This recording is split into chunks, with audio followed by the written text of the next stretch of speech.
আল্লাহ রাব্বুল আলামিন বলেন, হে ইমানদাররা, আমি তোমাদের জন্য রমজানের রোজাকে ফরজ করে রেখেছি, যেইভাবে ফরজ করা হয়েছিল তোমাদের পূর্ববর্তী উম্মতদের জন্য। তাহলে বোঝা গেল রোজা শুধু আমাদের জন্য ফরজ হয় নাই, রোজা আমাদের পূর্ববর্তী যে উম্মতরা ছিল তাদের জন্য ফরজ ছিল। যদি বলুন ঠিক কিনা? তবে পেয়ারা হাজির, আমাদের উপরে ফরজ আর অন্যান্য উম্মতদের উপরে ফরজের মধ্যে কিছু ভিন্নতা রয়েছে। রোজা ফরজের মধ্যে ভিন্নতা রয়েছে। রোজা শব্দের অর্থ হচ্ছে আল্লাহ পাক রব্বুল আলামিনকে রাজি খুশি করার উদ্দেশ্যে দিনের বেলা খানা পিনা এবং পানাহার করা এবং স্ত্রী যৌনচার থেকে হেফাজতে রাখা নিজেকে। দিনের বেলা খাওয়া দাওয়া এবং স্ত্রীর সাথে আলিঙ্গন অর্থাৎ স্ত্রীর সাথে খায়সাত মিলানো থেকে দূরে রাখা একমাত্র আল্লাহকে সন্তুষ্টি করার উদ্দেশ্যে। এটাই হচ্ছে রোজার সংজ্ঞা। এটাই কি রোজার সংজ্ঞা? প্রিয় হাজিরিন, এখন চলে আসুন রোজা কয় স্তরে আমাদের উপরে ফরজ হয়েছে। তাফসীর ইবনে কাসিরের মধ্যে ৩ স্তর এসেছে এবং আমরা অন্য হাদিস থেকে পাই ৪ স্তরে আল্লাহ পাক রব্বুল আলামিন আমাদের উপরে রোজাকে ফরজ করেছেন। কয় স্তর? ১ নম্বরে ফরজ করা হয়েছে আইয়া ১ নম্বরে রোজা। তখন ফরজ হয় না, রোজার জন্য আল্লাহ উৎসাহিত করেছেন, আল্লাহ রাসূল উৎসাহিত করেছেন। সর্বপ্রথম মদিনা থেকে যখন মক্কা থেকে যখন বিশ্ব নবী মুহাম্মদুর রাসূলুল্লাহ সাল্লাল্লাহু আলাইহি ওয়াসাল্লাম মদিনার বুকে আগমন ঘটালেন, মদিনা আসার পরে রাসূল সাল্লাল্লাহু আলাইহি ওয়াসাল্লাম সাহাবাদেরকে বললেন মাসে 3 দিন রোজা রাখার জন্য, সেই রোজাটাকে আইয়ামে বীজের রোজা নামে পরিচিত। মাসে 3 দিন মাসকা রোজা। কি রোজা ভাই? মাসকা রোজা। নাসাই শরীফের 2413 নম্বর হাদিসের মধ্যে আছে হযরত আব্দুল্লাহ ইবনে ওমর রাদিয়াল্লাহু তাআলা আনহু থেকে বর্ণিত, তিনি বলেন বিশ্ব নবী জনাব মুহাম্মদুর রাসূলুল্লাহ সাল্লাল্লাহু আলাইহি ওয়াসাল্লাম যখন মক্কা থেকে মদিনায় হিজরত করে এসেছিলেন, তখন তিনি আমাদেরকে মাসে 3 দিন রোজা রাখার জন্য উৎসাহ দিতেন। কি দিতেন? উৎসাহ দিতেন। বলেন রোজা করতেই হবে। রাসূল বলেছেন রোজা রাখো, রোজা যদি রাখো তাহলে ভালো, মাসে 3 দিন রোজা রাখবা। এই হলো রোজা রাখার 1 নম্বর স্তর, শুধু উৎসাহ। রোজা রাখো, রোজা রাখো, রোজা রাখো। বুঝলেন না? 2 নম্বরে রাসূল সাল্লাল্লাহু আলাইহি ওয়াসাল্লাম মদিনায় গিয়ে যখন দেখলেন মুহররমের 10 তারিখে আশুরার দিন মদিনার ইহুদিরা রোজা রাখে, রাসূল সাল্লাল্লাহু আলাইহি ওয়াসাল্লাম জিজ্ঞাসা করলেন, ও ইহুদিরা, তোমরা কিসের রোজা রাখো? ইহুদিরা বললেন, জানেন না আজকের দিন হচ্ছে অত্যন্ত গুরুত্বপূর্ণ দিন, বরকতময় দিন। কেমন বরকতময় পূর্ণ দিন? এই দিন আল্লাহ পাক রব্বুল আলামিন মুসা কালিমুল্লাহকে ফিরাউনের কবল থেকে তার দলবল সহ ফিরাউনের কবল থেকে মুক্তি দিয়েছিলেন, আর ফিরাউনকে পানিতে চুবায়া চুবায়া মারিয়েছিলেন। তিরুবল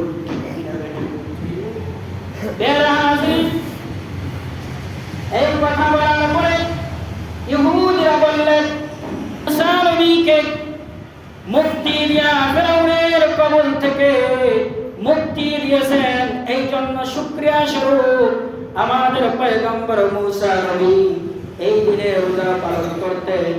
এই জন্য আমরা শুকরিয়া স্বরূপ রোজা পালন করি। এই কথা শোনার পরে বিশ্ব নবী বললেন, ও ইহুদিরা, মুসার আদেশ পালনার্থে আমি বেশি হকদার, আমি তোমাদের চাইতে বেশি মুসা নবীকে ভালোবাসি। সুতরাং নবী বললেন আমিও রোজা রাখবো। নবী রোজা রাখলেন এবং সাহাবীদেরকে বললেন, ও সাহাবীরা, তোমরা আশুরার দিনে রোজা রাখো। নবী রোজা রাখছেন, সাহাবীদেরকে রোজা রাখার জন্য আদেশ করলেন, সাহাবীরা রাখতে শুরু করলেন। বলেন সুবহানাল্লাহ। এটা হচ্ছে রোজার দ্বিতীয় স্তর।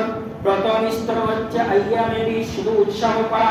এবার দ্বিতীয় স্তর আশুরার দিনের রোজা, শুধু উৎসাহ না, রাসূল আদেশ করেছেন তোমরাও রাখো। ঠিক কি না ঠিক? প্রিয় হাজিরিন, দ্বিতীয় স্তর রোজা রাখার 3 নম্বর স্তর। এই স্তর সম্পর্কে আল্লাহ তাআলা সূরাতুল বাকারার 183 নম্বর আয়াতে কারিমা তেলাওয়াত করলেন। আল্লাহ বলেন, ইয়া আইয়ুহাল্লাযীনা আমানু কুতিবা আলাইকুমুস সিয়াম কামা কুতিবা আলাল্লাযীনা মিন ক্বাবলিকুম লাআল্লাকুম তাত্তাকুন। আল্লাহ তাআলা বললেন, হে ঈমানদাররা, তোমাদের জন্য রোজাকে ফরজ করা হয়েছে যেমনি ভাবে ফরজ করা হয়েছিল তোমাদের পূর্ববর্তী উম্মতের উপরে। তাহলে আমরা বুঝলাম সূরাতুল বাকারার 183 নম্বর আয়াত, এই আয়াত অবতীর্ণ হয়েছে রোজার 3 নম্বর স্তরে। কত নম্বর স্তরে? এখানে সকলের জন্য রোজাকে, এখানে রমজানে 1 মাসের রোজাকে ফরজ করেছেন। কি করেছেন? প্রশ্ন হতে পারে, রোজাকে ফরজ করেছেন তাহলে সকলের জন্য, তাহলে আবার 3 নম্বর স্তরে কেন? কিন্তু শেষ এখানে কথা আছে, আল্লাহ রোজাকে ফরজ করেছেন, ফরজ করে আবার বলেছেন, ওয়া আলাল্লাযীনা ইউতীকুনাহু ফিদিয়াতুন তুআমু মিসকিন। আল্লাহ পাক রব্বুল আলামিন বলেন, রোজাকে আমি ফরজ করেছি কিন্তু আবার ইচ্ছার উপরে ছেড়ে দিয়েছি। ইচ্ছার উপরে অর্থাৎ তোমাদের কেউ যদি ইচ্ছা করে রোজা রাখো, আর যার ইচ্ছা করে রোজা রাখবে না, সে অন্য একজন মিসকিনকে একবার পেট ভর্তি করে খাওয়া দাও। তৈরি হোক, গরিব হোক, যাহারাই সামর্থ্য আছে রোজা রাখার, সুস্থ সবল শরীর, কিন্তু সুস্থ সবল শরীর আছে, তারপর তোমার যদি মন চায় রোজা না রাখার, তাহলে তুমি রাখিও না, এর বিনিময়ে তুমি একজন মিসকিনকে খাওয়ায় দিবা। এই একটা অপশন দিছি, এই একটা অপশন প্রথমে আল্লাহ দিছে যে সবার উপরে ফরজ। এখন কেউ শক্তি আছে গায়ে, আবার ধনবান, যদি মনে করে শক্তি থাকা সত্ত্বেও ধনাত্ম, তারপর রোজা রাখবা, একজন গরিবকে পেট করে খাওয়াই দিবা, রোজার হক আদায় হয়ে যাবে। এটা 3 নম্বর স্তর। কয় নম্বর? কি করছে? এখানে ফরজ করছে, আবার সার দিছে। কি সার? ইচ্ছা হলে রাখো, এর বিনিময়ে একজন মিসকিনকে খাওয়াই দাও। এভাবে কিছুদিন চলতেছে, হঠাৎ করে আল্লাহ পাক রব্বুল আলামিন সূরাতুল বাকারার 185 নম্বর আয়াত অবতীর্ণ করলেন।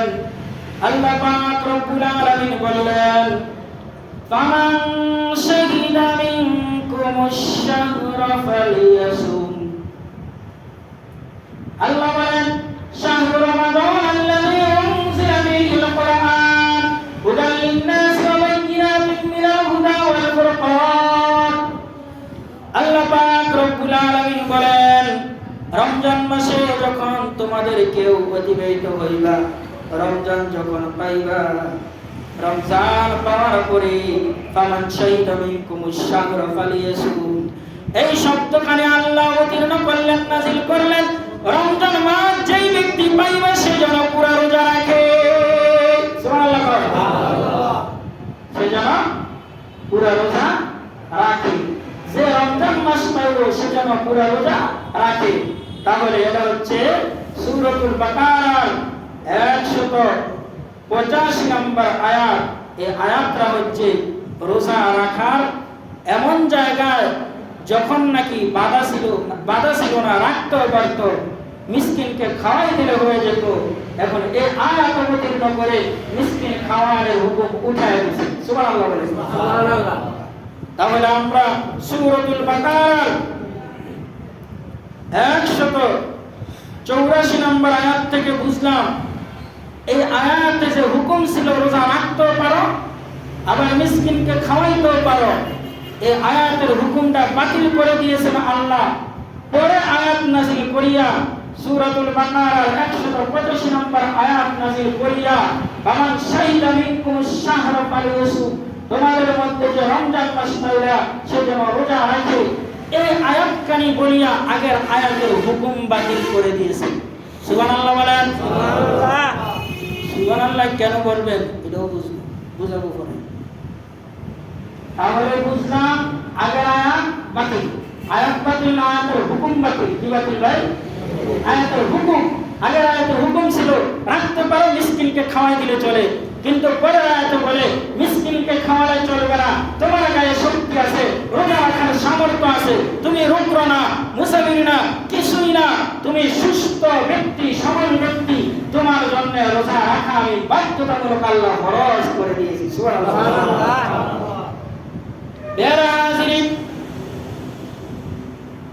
তাহলে এটা হলো রমজানের তৃতীয় স্তর।